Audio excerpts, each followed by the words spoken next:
Depuis les premières représentations connues, la Terre a toujours été dépeinte de forme plate et recouverte d'un dôme.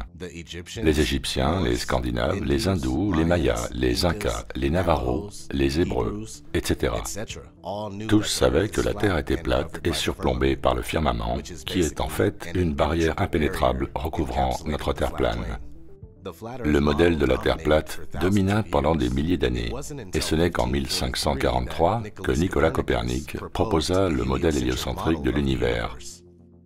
Mais malgré cela, le modèle de la Terre plate et ses partisans restèrent très présents, et ce jusqu'aux années 1900. Nous en avons des preuves au travers de livres comme Zététique Cosmogénie de Thomas Winship, publié en 1899. Terra firma, la Terre n'est pas une planète, la preuve par les textes sacrés, la raison et les faits de David Wadlow Scott, publié en 1901. Ou même Roi déchu de Gerard Hickson, publié en 1922, dans lequel l'auteur explique dans le détail toutes les inconsistances du modèle héliocentrique, les erreurs faites par des gens comme Copernic, Einstein, Newton, Kepler, etc. Donc on peut voir que depuis la nuit des temps et jusqu'au début des années 1900, le modèle de la Terre plate et stationnaire était prédominant. Honnêtement, l'idée de la Terre plate n'a jamais complètement disparu, mais pour les besoins de cette vidéo, on placera le curseur au début et milieu des années 1900. Dans un magazine d'août 1931, appelé Sciences populaires, l'explorateur Auguste Piccard se laissa aller à déclarer: cela semblait être un disque plat avec un bord relevé, après une ascension en ballon à 16 km d'altitude. 16 km, c'est 16 000 mètres. Aujourd'hui, nous avons des ballons qui montent à 33 000 mètres d'altitude, ce qui fait 33 km. Et la Terre apparaît toujours aussi plate, sans parler de l'horizon qui reste toujours à hauteur d'yeux à cette altitude, quelque chose d'impossible sur une Terre sphérique. La science mainstream nous dit que la courbure est visible à partir de 10 000 mètres. Ça n'est juste pas le cas. Maintenant, passons à une autre chronologie historique, celle qui consista à occulter la Terre plate. Nous allons exclure Copernic ici. Nous savons que l'héliocentrisme, ou la Terre toupie, a été introduit au XVIe siècle. Mais ce n'est pas avant le XXe siècle que certaines initiatives furent prises afin de nous cacher la véritable forme, la véritable nature de la Terre. Ils ont en fait commencé à nous programmer en 1912, avant même toute soi-disant preuve de la forme de la Terre. Avec la création de Universal Pictures, un globe tournant nous a été présenté devant chaque film produit par cette société depuis plus de 100 ans. Mais bon, cela a commencé en 1912 et continua, et en 1946, nous avons l'opération High Jump, une expédition dans l'Antarctique menée par l'amiral Richard E. Byrd, présentée comme une mission de test d'équipement et de repérage en vue de l'installation et du maintien de bases militaires de recherche.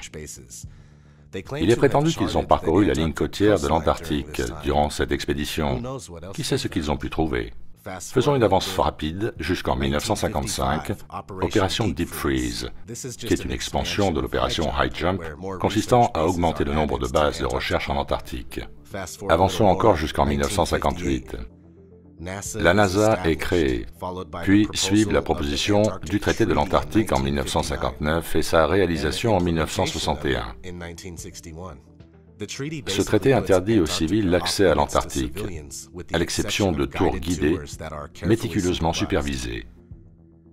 En 1962, l'opération Fishbowl se déroule, et c'est là que certains commencent à s'imaginer qu'ils ont dû trouver le firmament ou le dôme durant les expéditions High Jump et Deep Freeze, car pour des raisons ignorées, des missiles ont commencé à être tirés à la verticale, comme pour tester la résistance du firmament, sans parler du nom de l'opération elle-même, Fishbowl, bocal à poisson, assez symbolique du caractère clos de notre monde.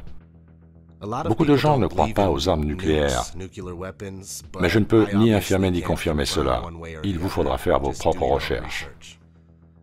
Donc, la même année 1962, JFK déclare « Nous avons choisi d'aller sur la Lune. Maintenant, je pense que tous ces événements correspondent finalement à la découverte de la vraie nature de notre Terre et de son dôme cristallin infranchissable. N'oubliez pas, ils savent que nous y sommes enfermés et que nous ne pouvons pas en sortir, et ils choisirent de nous faire croire le contraire, ce qui est en train de se retourner contre eux, mais nous y reviendrons plus tard. Continuons. 4 ans plus tard, en 1966, l'orbiteur lunaire 1 prend soi-disant la toute première photo de la Terre depuis l'espace profond. 2 ans après ça, en 1968, Apollo 8 ramène ceci.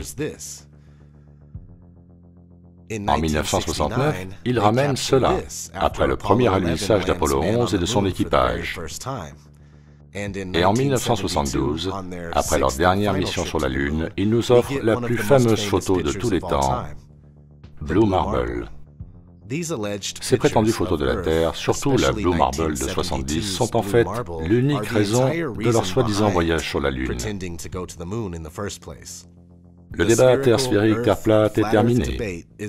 Les anciennes cultures, de par le monde, les auteurs d'ouvrages sur la Terre plane parus au siècle dernier, ont tous tort. La Terre n'est pas plate, la NASA l'a prouvé. Game over. Nous vivons sur une Terre toupie, exactement comme Universal Pictures l'a prédit.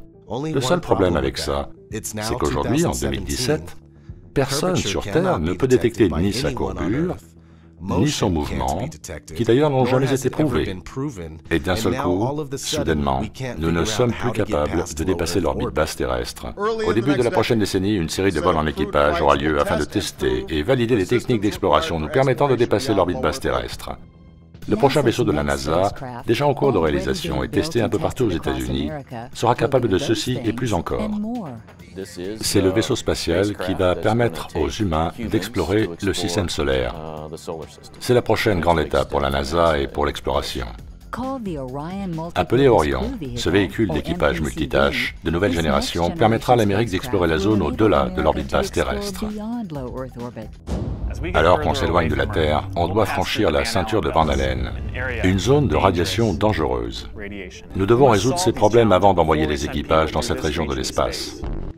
Les genres de technologies que nous testons ici, dans la station spatiale, sont absolument utiles dans notre quête de dépassement de cette limite basse terrestre. Je pense que de bien des manières, cela ressemble à de la science-fiction. La NASA prévoit de fabriquer une fusée appelée SLS, qui est un lanceur pour cargo lourd, quelque chose de beaucoup plus gros que ce que nous avons aujourd'hui. Et il sera capable de lancer la capsule Orion avec un équipage à bord, et aussi d'autres éléments, pour atteindre sa destination au-delà de l'orbite basse terrestre.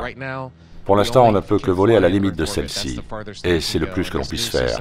Avec ce nouveau système que nous fabriquons, nous allons pouvoir aller au-delà, et espérons-le, amener des humains à explorer la Lune, Mars, les astéroïdes. Il y a beaucoup de destinations où nous pourrions aller, et nous fabriquons tous ces éléments d'ensemble, pour justement faire ça. L'orbite basse terrestre se situe entre 160 km et 1900 km d'altitude. Donc on va dire 1900 km. C'est un gros problème, parce que la Lune, d'après le modèle héliocentrique, est à 380 000 km de distance. Cela fait une énorme différence. Comment se fait-il qu'il a été possible d'aller sur la Lune 6 fois, entre 1969 et 1972, et que nous sommes maintenant, en 2017, incapables de parcourir ne serait-ce que 1% de la distance? Oui, 1%. Nous ne pouvons même pas parcourir 1% de cette distance. Bien sûr, ils prétextent cette ceinture de radiation. Mais la réalité est que la ceinture de Van Allen est une couverture pour nous cacher le firmament. Nous vivons sur une Terre plane, à l'intérieur d'une structure fermée. Cela a toujours été le cas, et restera toujours le cas. Cette notion ridicule que nous vivons sur une Terre toupie fonçant à travers l'espace infini est très nouvelle quand on la rapporte à la chronologie entière de l'humanité et au rythme où vont les choses. Celle-ci n'en a plus pour très longtemps. La supercherie de l'héliocentrisme aura finalement eu une existence éphémère dans sa tentative de priver l'être humain de sa divine nature. C'était ODD TV. Merci de votre attention.